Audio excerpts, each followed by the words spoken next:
Bonsoir à tous et merci de rester fidèles à Télé 7 pour vous informer. D'abord les titres.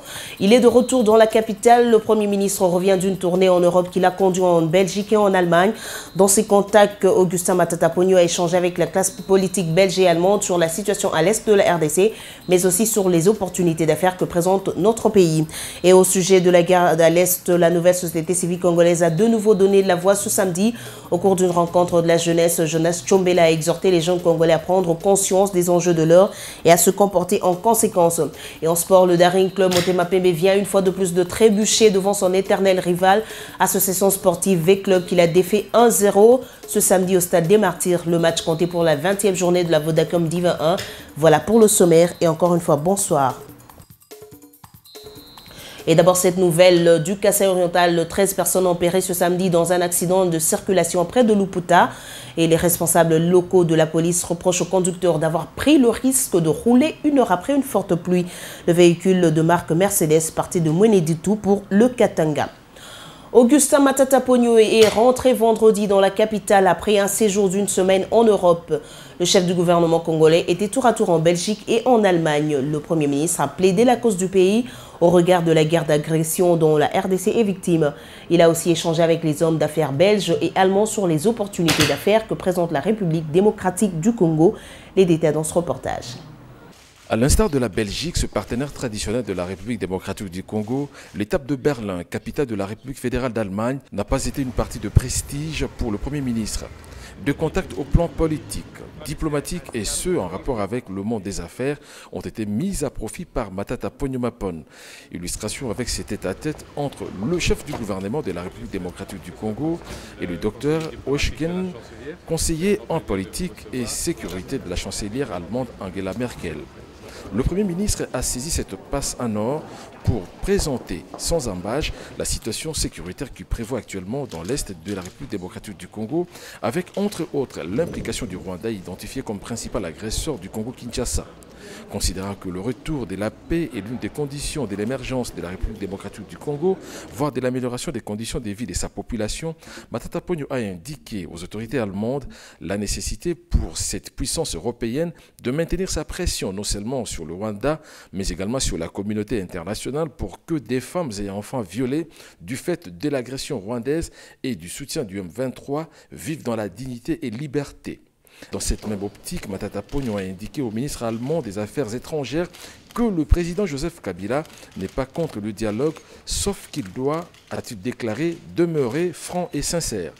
Guido Westerwelle a manifesté l'attachement de la République fédérale d'Allemagne à l'intégrité territoriale de la République démocratique du Congo. Il s'est de retenir dans l'agenda du Premier ministre deux échanges qu'il a eus avec le ministre allemand du développement économique et de la coopération. Matata Ponyo et Dirk Niebel ont discuté de la coopération au profit du développement des deux peuples. Dans un autre registre, le Premier ministre a échangé avec des hommes d'affaires allemands désireux d'apporter des nouveaux capitaux d'investissement au pays. D'ailleurs, Matata Ponyo a visité la firme Siemens. Il s'agit d'une entreprise de grande réputation internationale. Dans un premier temps, Siemens propose des services en ce qui concerne la modernisation de l'administration congolaise, a confirmé le Premier ministre. Le chef du gouvernement de la République démocratique du Congo a saisi l'opportunité pour communiquer aux opérateurs économiques allemands les efforts fournis par le gouvernement et ce, sous le leadership du président de la République, dans le cadre de l'amélioration du climat des affaires. La fermeture à 18 h de la frontière entre la RDC et le Rwanda à partir de Goma pose déjà problème. Les Congolais qui travaillent au Rwanda déplorent cette mesure qui les préjudicie énormément. Et pour sa part, le gouverneur Julien Paluku dit avoir pris cette décision pour des raisons sécuritaires.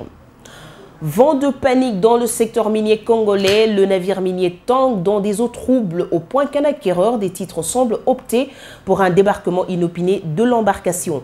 Pour risque de corruption, le CASA NRC ne voudrait pas acquérir des titres miniers négociés à travers un intermédiaire selon Global Witness.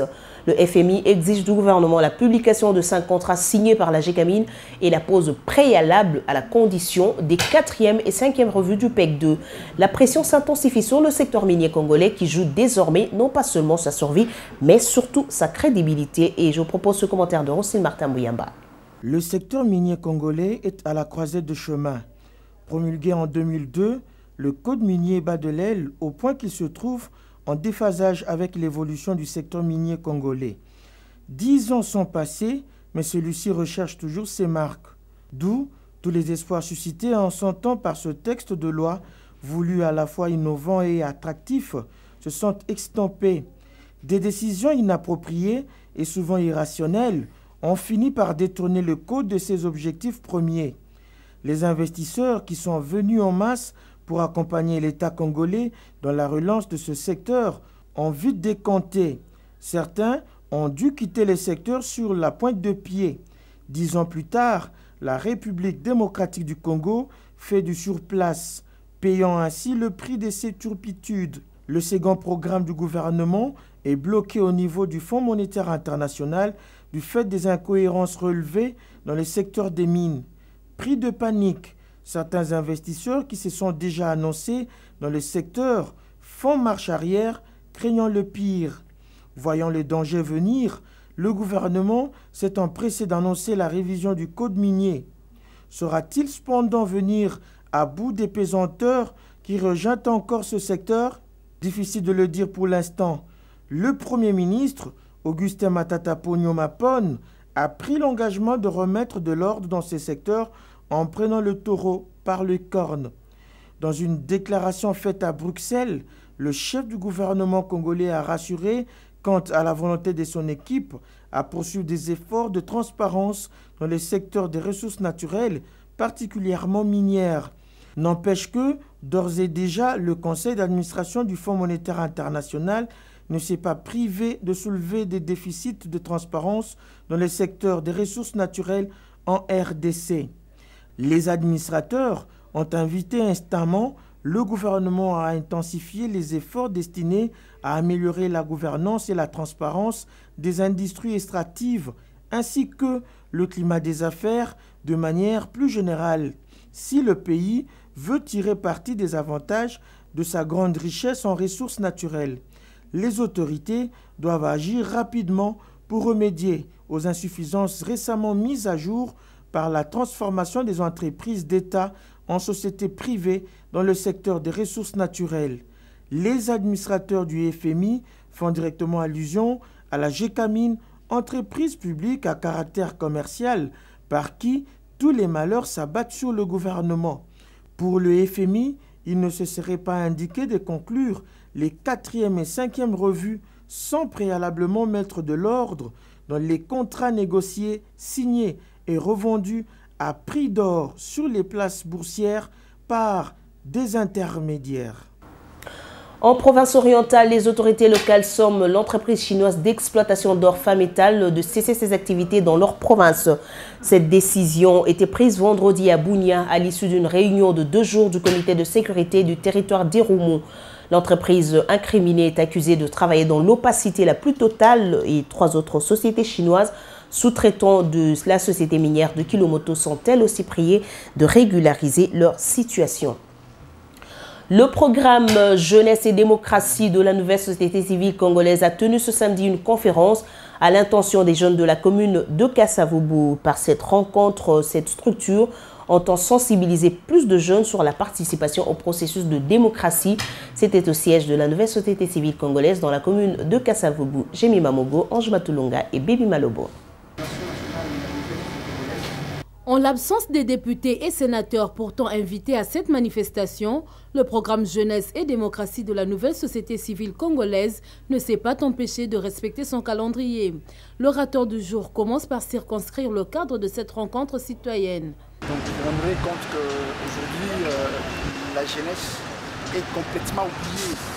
Et curieusement, elle est souvent intéressée, c'est dans le cadre où il s'agit de la période électorale. Au vu de ce qui s'est passé justement, je voulais dire, depuis 2006 et depuis 2011, nous sommes dit désormais et plus jamais les jeunes seront utilisés comme marchepieds des autres. Jonas Tchombela, coordonnateur de la nouvelle société civile congolaise, exhorte la jeunesse à s'impliquer davantage pour une transformation effective de la société congolaise. Et si je m'adresse à la jeunesse congolaise, lorsque nous observons ce qui se passe dans d'autres pays, qu'est-ce que nous, comme jeunes Congolais, nous pouvons jouer comme rôle? nous ne sommes pas quand même des objets d'hasard.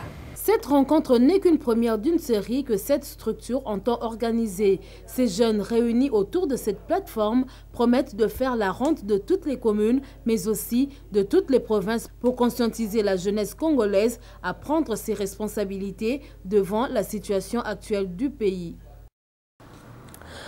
Depuis le début de la semaine qui s'achève, des rumeurs de plus en plus persistantes faisant état de l'achat de la société d'aviation Fly Congo par CAA ont circulé sur la ville de Kinshasa. Et pour couper court, les responsables de ces deux sociétés d'aviation organisent une conférence de presse conjointe ce lundi 29 octobre dans la matinée au Grand Hôtel Kinshasa. Et pendant ce temps, l'Agence des Nations Unies pour la lutte anti-mine a détruit vendredi un important lot d'armes légères et petits calibres dans la ville de Goma. La cérémonie a eu lieu au camp de désarmement de la MONUSCO en présence du vice-premier ministre et ministre de la Défense Alexandre Lubatambo. La décision prise par la HCM dans l'affaire Tchebeya continue d'alimenter l'actualité dans la ville. Confiant au sujet de la justice congolaise, l'ONG Toge Noir, représentée par Maître Mouila, estime pour sa part que tous les détenus devraient être relâchés. L'opinion, elle, semble sceptique et leurs réactions sont recueillies au micro de Mariam Boya et de Fiston Bouini. Face à la presse, les ONG de droits de l'homme, comme un seul homme, expriment leur mécontentement sur ce qu'ils appellent démis de justice sur le déroulement de l'affaire Tchebeya et Fidel Bazana. Ces ONG regrettent aussi qu'une chaîne de la place ait diffusé des images selon lesquelles Paul Milambwe, qui se dit témoin de l'événement, n'est pas le vrai. Robert Ilunga Numbi, président des Amis de Nelson Mandela, pense aussi que les membres de la famille de Paul Milambwe ont été forcés à renier leur frère. L'assassinat. L'enquête, nous l'avons menée depuis le 9 avril de cette année. Même les organismes, certains organismes des Nations Unies, et nous accompagnent dans cette enquête-là. Mais je ne vais pas vous donner comme ça les conditions dans lesquelles ils ont été forcés de dire certaines histoires. Si moi je les reconnais tous, c'est pour vous dire que je suis le vrai. Parce que moi je les reconnais. Quand ils peuvent dire que non, c'est un fantôme, c'est un faux, et notre enfant ne parle pas comme le monsieur l'a parlé. Peut-être ça, parce que peut-être le visage, on a camouflé son visage. Mais la voix, on a laissé sa voix. C'est elle qui parle. Nous l'avons déjà entendu en direct, c'est comme ça qu'il parle. Pour sa part, Maître Sylvain Loumou invite la justice congolaise à s'affranchir une cinquantaine d'années après l'indépendance. La justice en son temps était encore meilleure que celle aujourd'hui en place. Ça, c'est un cas typique qui nous permet justement de mettre de doute en ce qui concerne l'indépendance de la justice, voire son efficacité. Aujourd'hui, en tant que collectif, nous exprimons et nous affirmons notre doute sur l'efficacité de la justice congolaise à protéger les droits énumérés dans la Constitution en application des instruments juridiques internationaux dont il découle. Déçu que la haute cour militaire ait épargné John Numbi, qu'elle continue de considérer comme principal suspect, ces ONG comptent saisir la justice internationale pour faire éclater toute la vérité autour de l'assassinat de Floribert Tchebeya. Présentation publique vendredi au cercle de Kinshasa-Gombe du rapport sur l'amélioration de la qualité de la presse congolaise. Le baromètre des médias africains est un document de 123 pages qui reflète l'image de la presse congolaise selon les observateurs indépendants. Retour sur cette cérémonie organisée par FES Média Africa. Jemima Diane Mogo. En 2000, des citoyens. Première analyse locale du paysage médiatique en Afrique, plus particulièrement en RDC. C'est ce à quoi s'attelle le baromètre des médias en Afrique. Ce colloque qui regroupe 123 pages passe au scanner 4 secteurs clés des problèmes que rencontrent les médias en RDC. Il s'agit entre autres de la liberté, l'indépendance et la diversité, la régulation, enfin le professionnalisme sur terrain. Stani Koundiye, secrétaire général du syndicat professionnel de la presse, explique. Et il y a par exemple aussi du chemin à faire en ce qui concerne la loi sur l'accès à l'information publique. C'est une loi très importante qui permet aux journalistes d'avoir accès aux sources d'information des gestionnaires. 2,4 sur 5 points sont les résultats obtenus par la presse congolaise. Beaucoup reste à faire, notent les participants. Et je crois que le plus important, ce n'est pas la cote. Le plus important, c'est notre engagement à réaliser des réformes, à réaliser des progrès, à aller de l'avant, pour que nous ayons les mêmes standards que les pays qui ont commencé au même moment que nous. Pour contribuer durablement à l'amélioration de l'environnement des médias en général et de la promotion de la presse en particulier, FES Média Africa entend lutter pour atteindre cet objectif en vue d'assurer la qualité de la presse congolaise et l'amener à travailler pour le développement du pays. Et en sport, pas de chance pour le Daring Club Motema Pembe. Comme au match aller, le DCMP a une fois de plus chuté devant l'Asvec Club ce samedi au Stade des Martyrs. Les formations jouées pour le compte de la Ligue nationale de football. L'unique réalisation de la partie porte la touche de Ngoudi Kama. Le milieu offensif de V Club a marqué à la 40e minute de la partie, juste avant la pause. Le public a eu droit à une belle partie de football et nous y reviendrons avec force de détail dans nos prochaines éditions. Et le match Mazembe-Lupopo s'est arrêté alors que les deux équipes étaient à égalité de 2 buts partout. Les échauffourées qui s'en sont suivis ont obligé l'arbitre d'arrêter la partie. De retour de Durban en Afrique du Sud où il est assisté au tirage au sort de la CAN 2013, le président de la FECOFA a tenu un point de presse ce vendredi au siège de la fédération pour faire la restitution de son voyage. Au cours de cette rencontre avec la presse, Constant Omari a déploré les conditions dans lesquelles le sélectionneur national s'est rendu dans ce pays. Une occasion pour lui de plaider en faveur des Léopards dames. Jémi Mamogo, Christopher Kamanda.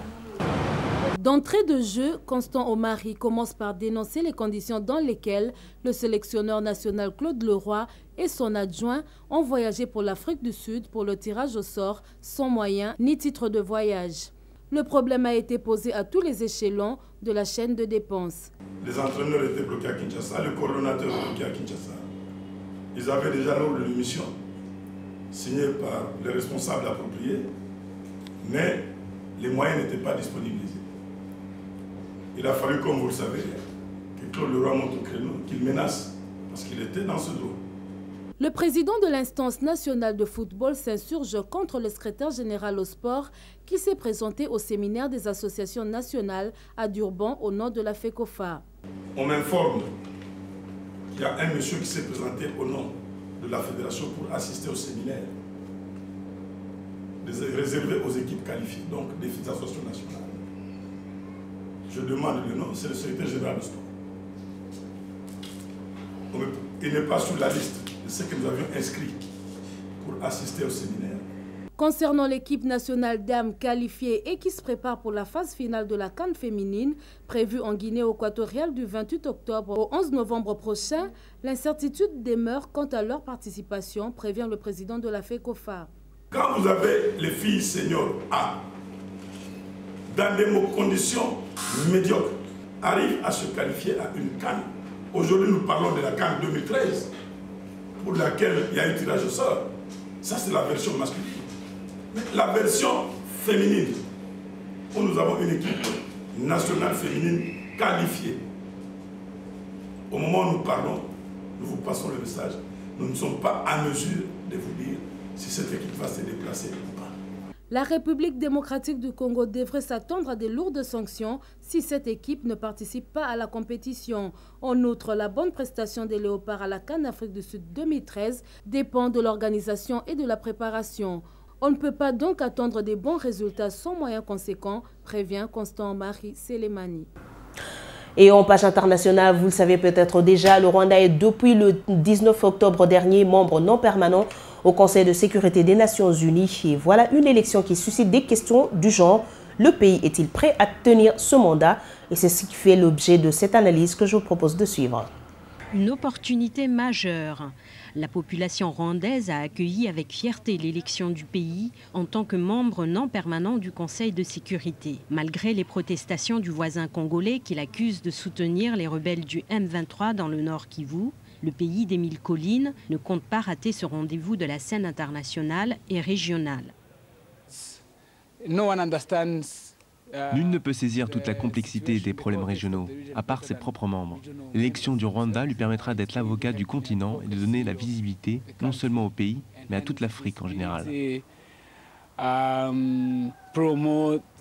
Le Rwanda compte 11 millions d'habitants, dont 82% de Hutus et 15% de Tutsis. En 1993 et 1994, pendant le génocide, le Rwanda faisait partie du Conseil de sécurité des Nations Unies.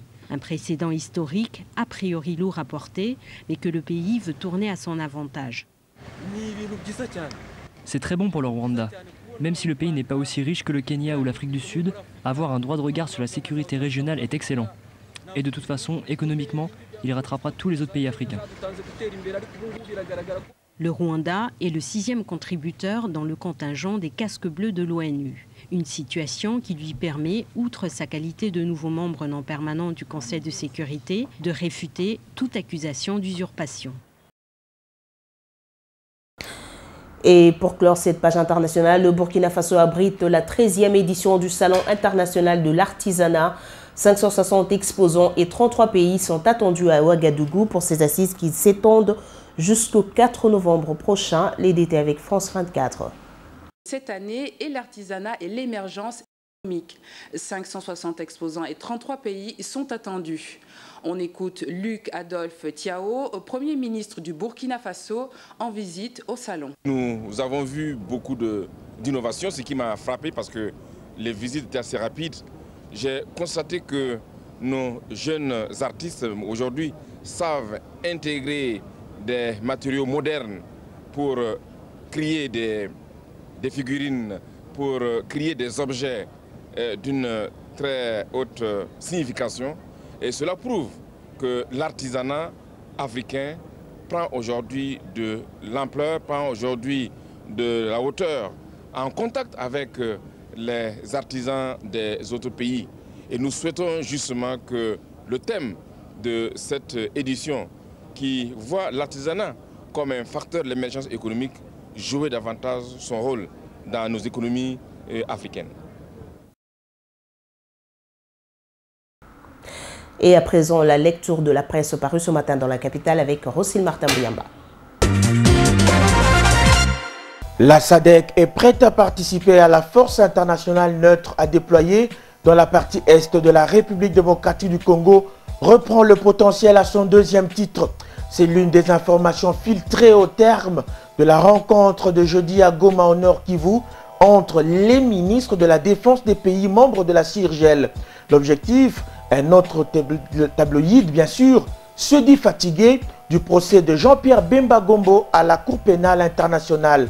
La Gambienne Fatoumata Diarra, elle aussi, reconnaît que ce procès est long et populaire. Elle regrette que le sénateur congolais ait encore des jours devant lui dans les geôles de la CPI.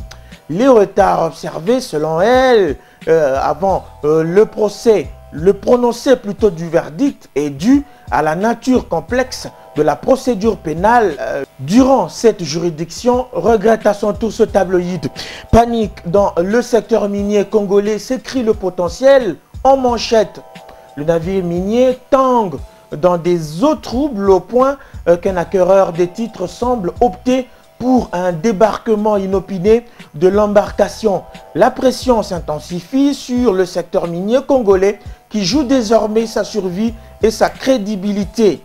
Toutefois, renchérit le confrère, le nouveau représentant du FMI en RDC se veut rassurant. Oscar Melado s'est dit justement confiant quant à la suite de la coopération entre son institution et la République démocratique du Congo. Reçu vendredi par le vice-premier ministre en charge du budget, il a salué le progrès réalisé par le gouvernement congolais avant d'exprimer le vœu de voir les deux partenaires relancer les discussions avant de conclure les revues encore en suspens du PEG 2. Et ces phrases interdites de lire renseignent que le couple Madia Tsuzu de Kahemba se présente devant le médecin.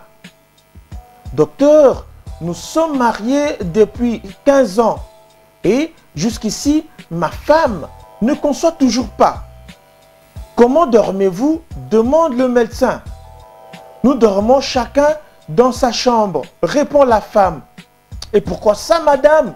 Eh bien, parce que mon mari fait tout le temps pipi au lit. Mesdames, messieurs, interdisez alors à la femme de donner chaque fois de l'eau à son mari dans la soirée et à l'homme de faire tout le temps un tour dans les toilettes avant justement d'aller au lit. Conseil gratuit. Bonsoir et bon week-end. Et c'est la fin de ce journal. Merci de l'avoir suivi et bon week-end à tous. Au revoir.